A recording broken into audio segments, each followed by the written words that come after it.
خیلی همی جون یا یک همش یک مزه ندارن اکا. نه مثالی نه درختش مزهش تمچای بو است بو مثال درخت که مزهش شیرینه دیگهش تلختره تلختره هم خیلی همش بگم یک مزه ندارن هر گونه مزه دارن میگه همش تاتنا شکنه ایش او بهترینه بو نسبت او امیر برای خونه دا بشونی نمیشوه است کو اکا در قدش بود نیست ای اوه ایو کلون بود اون که کلون بود او میخورد بو ایول بولودا بگم مایده تر بود حجمی همی دونش حجمی دونش ایول بولودا مایده تر بود او میدونی چی بود ساوس شیده بود درزه در آموری شغ موندگی بود ساوس شیده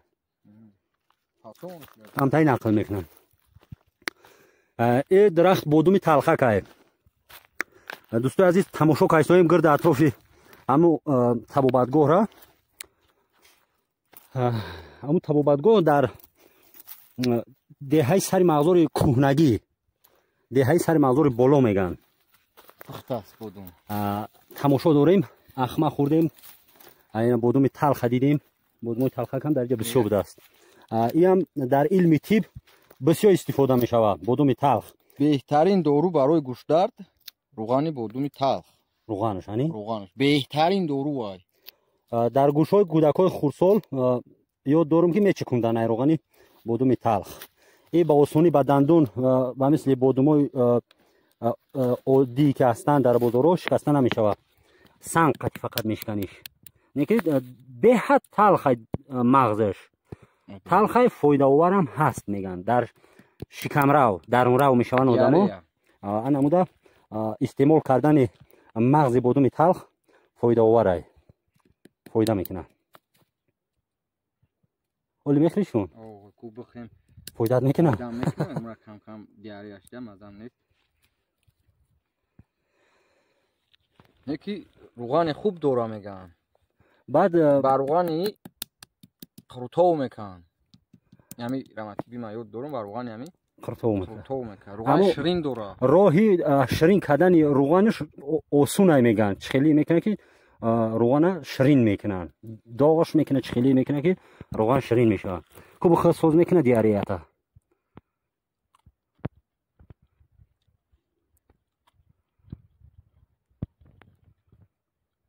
ای زردالوی تاخده کمتر تاختره کنه تاخیر زیادتره وقتی خورد بدیم ما گودک بدیم همین میخوردیم بسیار میخوردیم 15 تا 20 تا بعد میگفتن که تو چندی بسیار بخورید شیرین میشوه همین تو چندی همین پای در پای خوردن بگیری شیرین میشه کودک بدیم هم خیلی گمان میکردیم هم دهنمون تلخ میشید فکر میکنیم که اگه دیگه شیرین نرفته ایسوس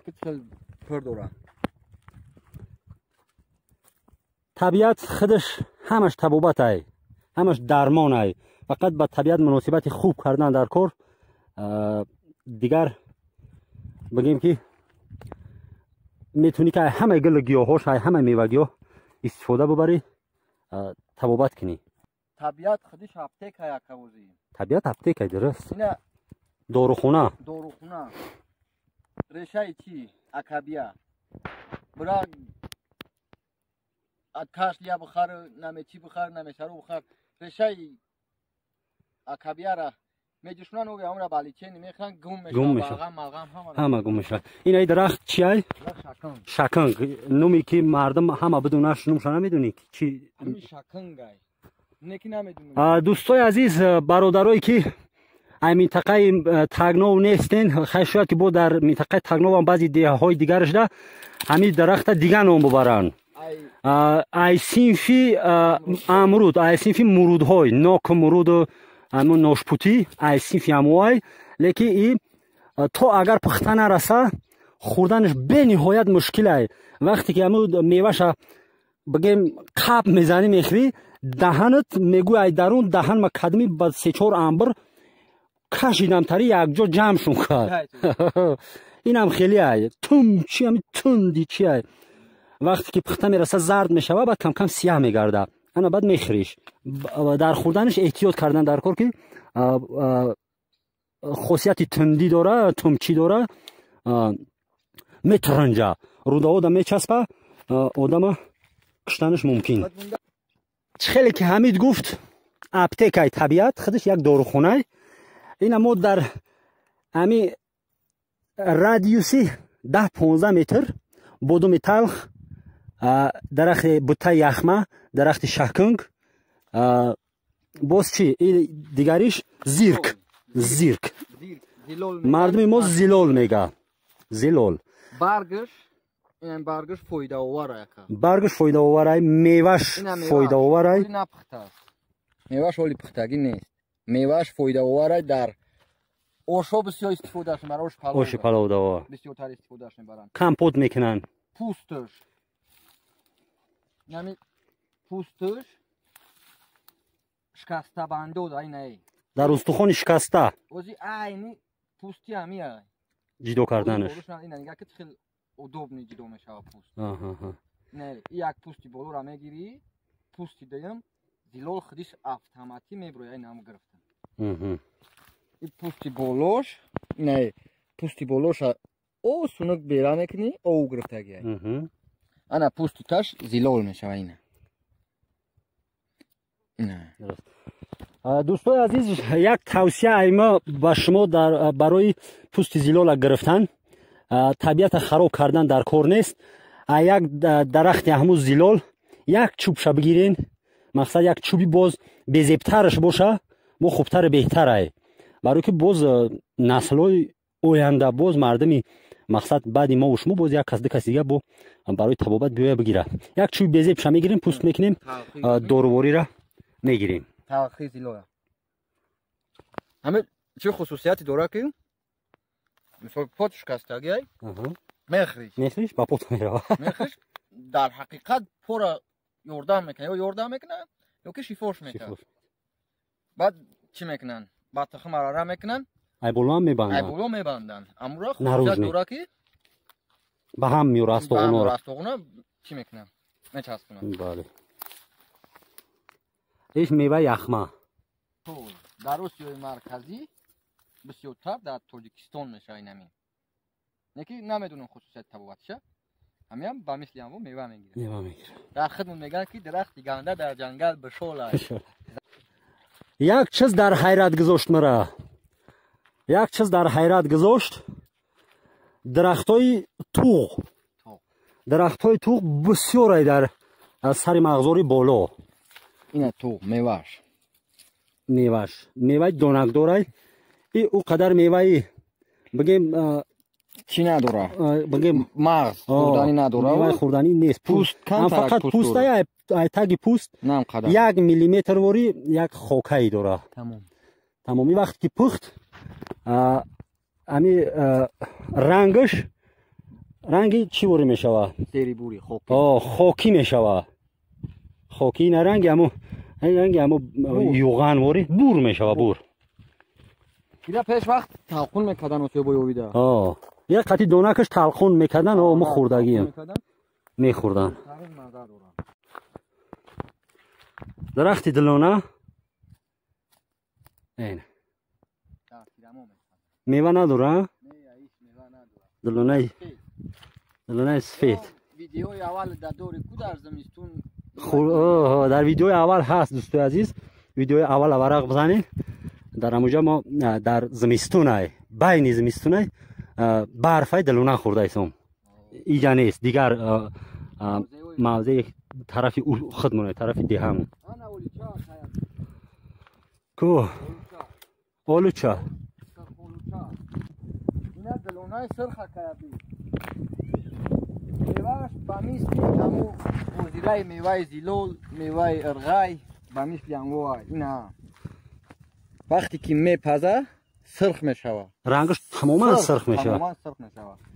اینا بسیارتر برای کسلیای دل، همین دیل نمیدونم یا قوت میبخشه یا کورشت یا همون متعدل میکنه کوری دل.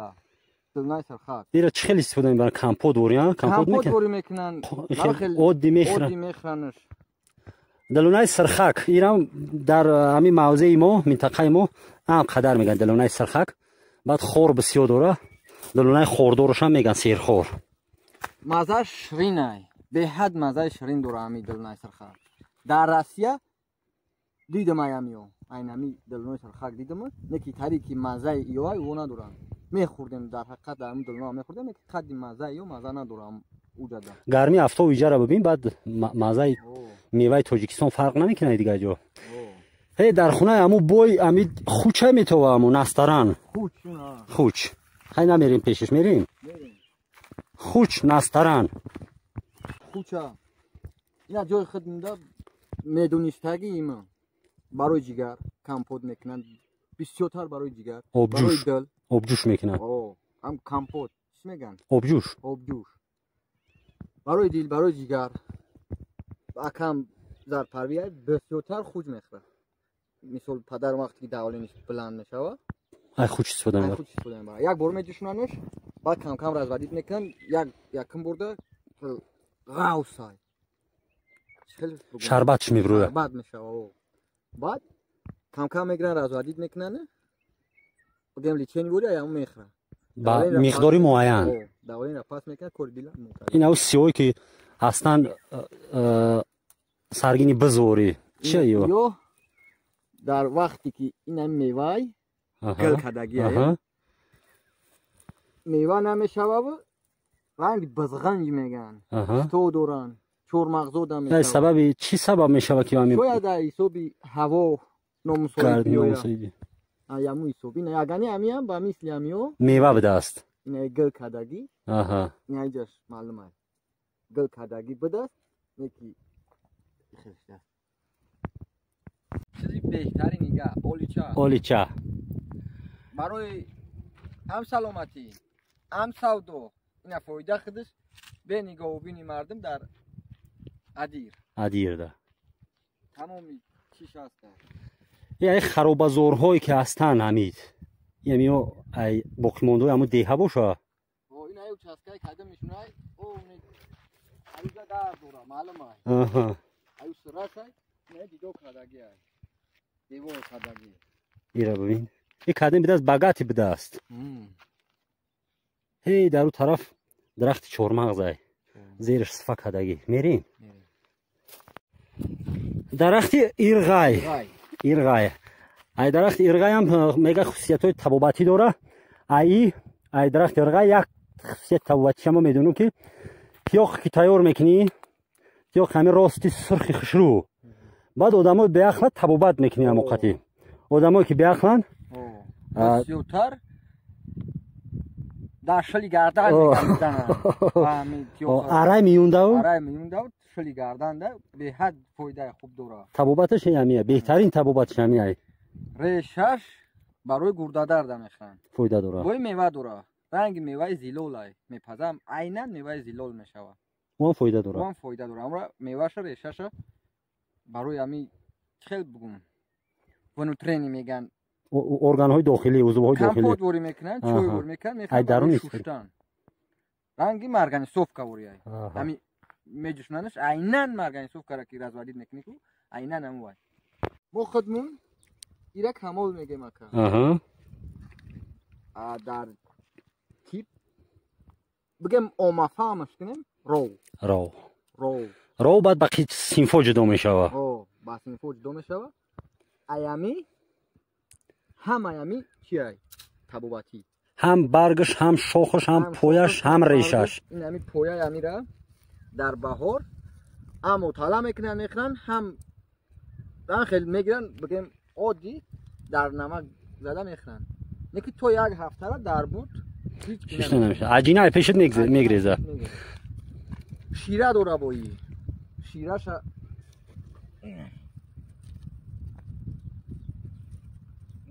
ширае аму шираш талхая талхай нами шираи камолай шираи ров бисёри чизода истифода мебаранд бемориёда ҳатто бигем беҳуҷҷат кор кардау савдо карда наметавонӣ яъне ки қочоқ ба ҳисоб мешавад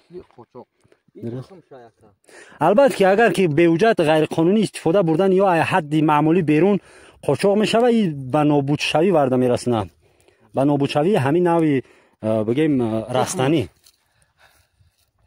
تخمش هم استفاده میشه در تیب واسه تخمش ازیر میچینن اودی نو بچه گفت کو تخمی رو میچینن ازیر زمین دورو میکورن دیگه ادیرو در ای پش نمیگردن میکورن میکورن یا جویک میکنن یا پال میکورن آدم خودشون دیگه در پیشون کارش میکنن استفادهش میبرن اینم ایش بهتر و خوبتره بهتر خوبتر برای که دینه امی جده 3 نفر او بچه گفتم میبیننم گفتم که میبینید گفت کی رو چینو 3 نفر گفت رو تخمی رو میچینن گفت امی زیرا عینن همین چیز وریای لیکن خورده میده این بوش دیگه بو زیرا دیگه ایرا بگیم فیل زیرای گو زیرا هم نیست فیل زیرای یا که کیمچی زیرای نه لفتاق های لفتاق انگور نه دوستای عزیز بلکه لفتاق ما لفتاق میگیم نمیدونم ادبیش چی میشه این اصلا همین خیلی درختیه که در تنه درختای دیگه به مثل انگور میپیچه میروه اگر که درخت نباشه و در دیگر جاها باشه زمین ده هم خیلی دوگ میدوزه میروه این هم خیلی میوه میگیره میوهش به مثل هم میوه گفتیم زیلول ایرغای توغ نکی ای دادرن امرنگ توغ دونک دوره میپزه سیاه میشوه انگوری سگک وری میشوه بهترین روغن درست نمی خدمونده روغن میکشن امیره بعضی وقت بسیوتر اول روغن امیره میکشن من خدیم یاد دارم وقتی میده بودیم لفتاق میچیندیم تو نماز راینا قشلوق همسایه پروریو میچینن روغن بهترین روغن دوره بعد بسیارترین روغن استفاده میکنن بعد روغنش زیاده روغنش بسیار میشوه اگر که یک قاب همی قاق کنی اگر یا لینچه ممکن که 20 لیتر روغن بگیری 15-20 لیتر روغن میگیری 15-20 لیتر آدمایی که بردگی کشیدگن و میدونن اقنه که ما فقط هندگی قاق کردگیم نبردم لیش نمه خدیم نبردم مقصد برای کشیدن خورد بودیم اوزی هم ذوق دارم که مقصد بچینم قاق کنم روغن طبیعی تازه چیزی که بچه‌شم میبینم او دیگه چیزی را که میخری او دیگه نمیدونی که یکی جای استیصال شده است استیصالش ترکیبش چی دوره ای چیه تو قبل پخته صورت پخته برش نه یکی با صورت بروغن پخته مون نمیدونم چی بوره که دوستان عزیز اگر در بر قدم همون بخشکای روغن که همین عمود برگ همین عمود تنه دیدین بفهمید که روغن لفتاق هم استیصال شه سر کردیم این دوستای همون لفتاق در زمین نه بگیم بلند نشده است در درخت نچسبیده است زمین ده خوبه خیلی بوتا میروم تری زمین ده حرکت میکنه میروه در درخت نچسبیده است همین خیلی دوستای عزیز دیگه دوستدار طبیعت باشین طبیعت حرمت کردن طبیعت بگیم یک چی میشوه خوب حفظ کردن طبیعت نگاه بینی طبیعت از سوختار و از ناجا بریدن درختها و از ناجا اسراف کردن از پرتافتن پرتوها باید حفظ کنیم اگر که حفظ کردیم طبیعت ما را از همه طوفان ها از همه بارانگری ها و آفت های طبیعی حفظ میکنه ایره من نمیگم ایره بسیارتر میگم این همه خیلی دیگر دوستای عزیز برنامه تماشای طبیعت اپتیکا ما همینجا با اخیر میرسونیمش در امان خدا باشین باز نوارای ما از دیگر بگیم موضوع ها صحبت میکنه